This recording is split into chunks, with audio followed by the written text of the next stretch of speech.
Le ministre de l'Enseignement supérieur et de la Recherche scientifique, Albert Mabritoakos, suit les chantiers de construction de la future université moderne de San Pedro.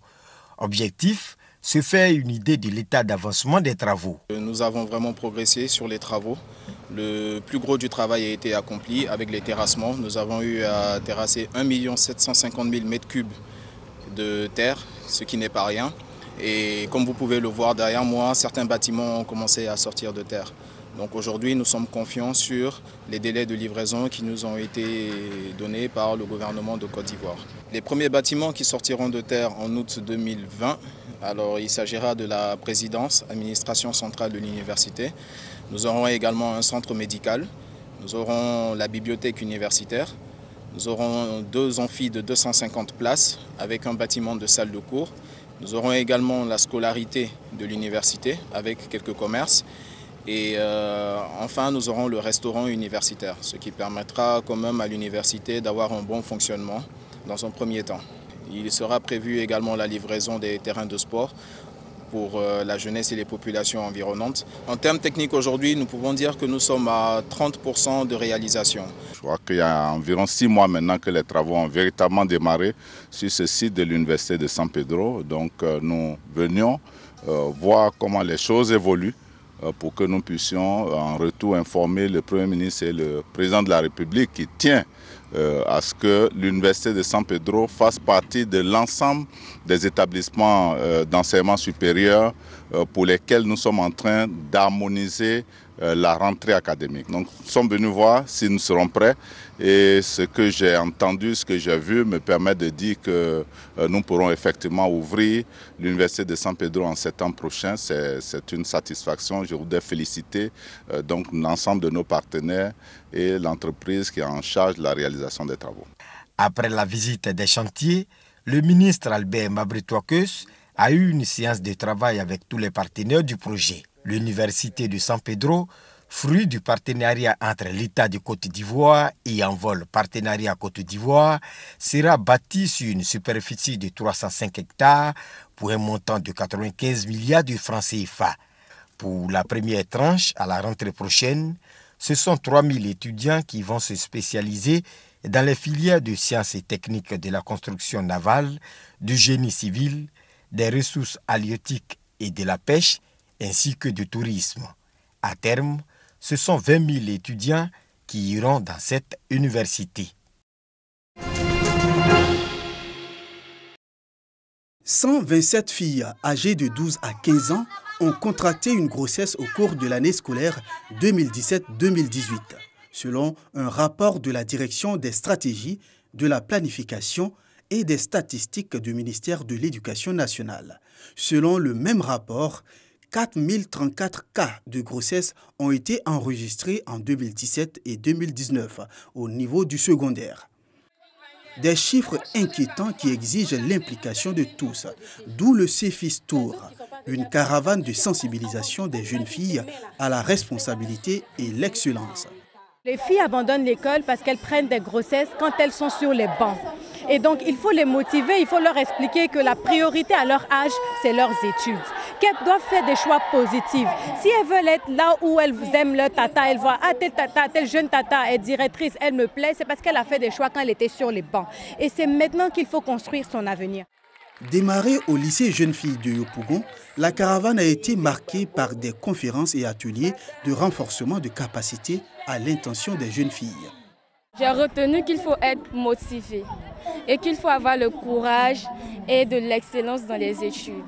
Grâce à ce qu'ils nous ont dit, j'aurai plus de bonnes notes et je vais me baser sur mes études. À ce qui concerne les grossesses en milieu scolaire, nous les jeunes filles, nous devons nous sensibiliser entre nous et puis nous abstenir de tout rapport sexuel. Innovation majeure pour cette 3e édition, 9 établissements scolaires en compétition.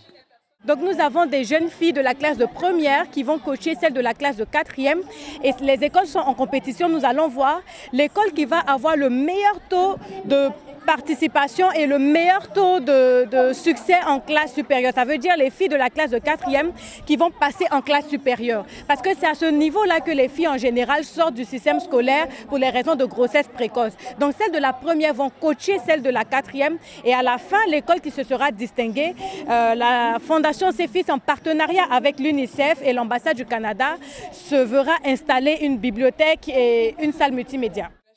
La caravane CEFIS Tour bénéficie du soutien de l'UNICEF. Elle sillonnera les communes de Yopougon, Bingerville, Abobo, Koumassi et 2 villes de l'intérieur du pays, notamment Man et Séguéla.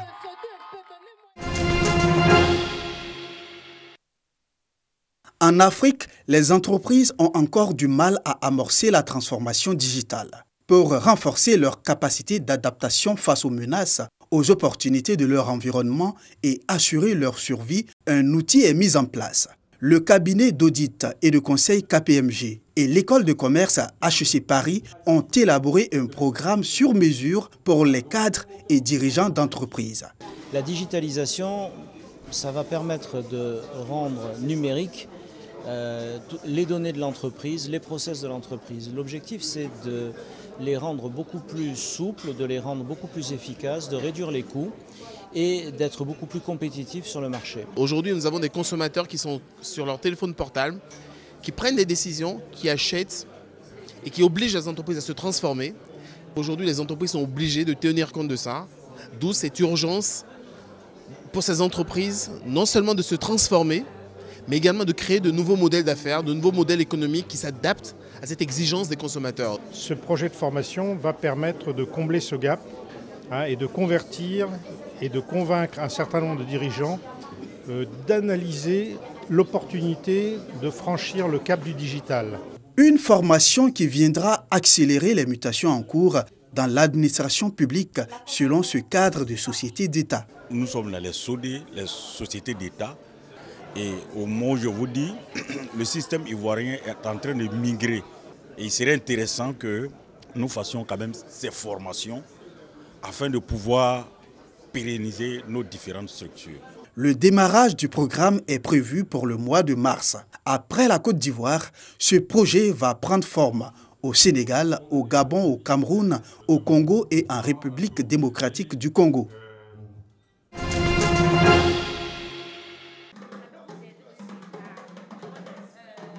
Enseignant dans les écoles primaires de la commune d'Abobo, ces formateurs annoncent déjà les couleurs du Festival international Jeune Public d'Abidjan. Un événement culturel qui a pour but d'intéresser les élèves du primaire au théâtre, à la danse, au cirque et au conte. 3 éléments majeurs, la formation, donc les ateliers des enfants pour les initier au domaine des arts. Les enseignants sont ceux qui sont tout le temps avec les enfants, donc ils ont besoin d'avoir aussi des rudiments pour encadrer et éduquer les enfants à travers des pratiques artistiques. Et le dernier volet, c'est tout ce qui est diffusion de spectacles professionnels à but éducatif.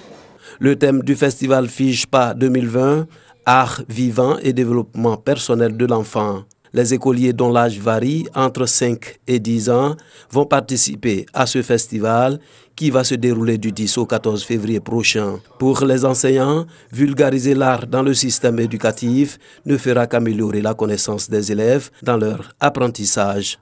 On a plusieurs disciplines à l'école, mais seulement l'art n'est pas trop pratiqué. Et comme nous savons qu'un enfant qui pratique l'art peut lui permettre donc de développer certaines aptitudes. Et donc il est tout à fait évident que l'intérêt donc de l'art à l'école est d'une importance capitale. À partir de l'art, l'enfant peut se développer dans tout son contour. Donc vraiment, ce serait bienvenu. Alors, j'aurais souhaité que ceci soit fait de façon répétée.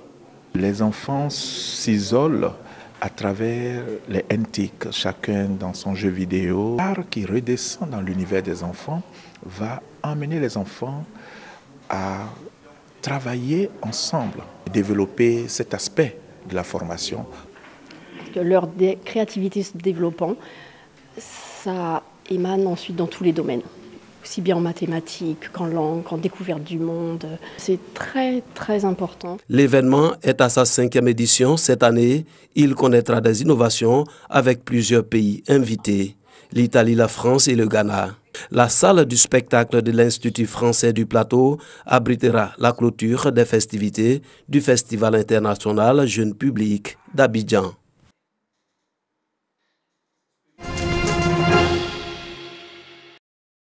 Coronavirus. Plus de 630 morts en Chine selon le dernier bilan. Parmi eux, le médecin qui avait été inquiété pour avoir lancé l'alerte. Son décès déclenche une avalanche de critiques sur les réseaux sociaux. Les internautes voient Li Wenliang comme un héros national, tandis que des responsables sont accusés d'avoir voulu étouffer l'alerte. Li Wenliang est mort dans un hôpital de Wuhan, contaminé par un patient.